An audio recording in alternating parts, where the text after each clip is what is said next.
हम इस वक्त जिस जगह पे खड़े हैं उसे करबला कहा जाता है। जी हाँ, आपने ठीक सुना।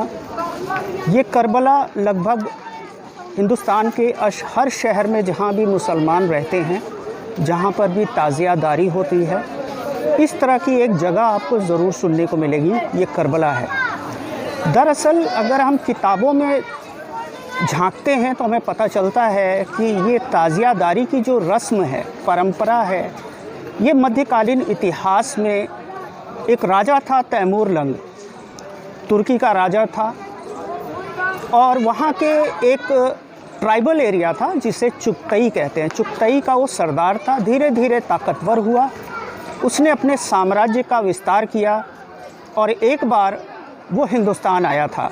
और ऐसा कहा जाता है उस वक्त वो काफ़ी बीमार पड़ गया। जब बीमार पड़ गया तो वो वक्त मुहर्रम का था, और ऐसा कहा जाता है कि मुहर्रम के शुरू के जो 10 दिन होते थे वो कोशिश करता था कि इराक़ में जो असली करबला है वहाँ जाकर वहाँ की ज़ियारत करता था और अपनी खिराज़े अक़ीदत पेश करता था। लेकिन जब वो हिंदुस्तान में बीमार पड़ गया तो काफ़ी मुश्किल हो गया उसके लिए। लेकिन उसके चाहने वालों ने दिल्ली के अंदर एक जगह पर एक रेप्लिका बनाया जो कि पूरा का पूरा जो करबला का थीम है उसी थीम पे उसने बनाया, और आकर तैमूर लंग से कहा कि आप ज़रा भी उदास मत हों, हमने एक रेप्लिका यहाँ बनाया है, आइए उसकी ज़ियारत करिए। और ऐसा किताबों में कहा जाता है कि वही मौका था जब हिंदुस्तान में ताज़ियादारी की शुरुआत हुई। शुरू के 10 दिन जो कि बहुत अहम होते हैं मुहर्रम के महीने में, 10 दिनों तक आपने देखा होगा अलग अलग क्षेत्र में तमाम तरह के अलग अलग जुलूस निकलते हैं। कहीं आप सुनते हैं कि दुलदुल का घोड़ा निकल रहा है, कहीं पे मेहंदी निकल रही है, कहीं पे झूला निकल रहा है। तो दरअसल ये सारी चीज़ें 10 दिन के बाद, यानी कि जो 10वीं दिन आशूरा का दिन कहलाता है, उस दिन इन सारी चीज़ों को दफनाया जाता है, या यूँ कहूँ कि उनको ठंडा किया जाता है।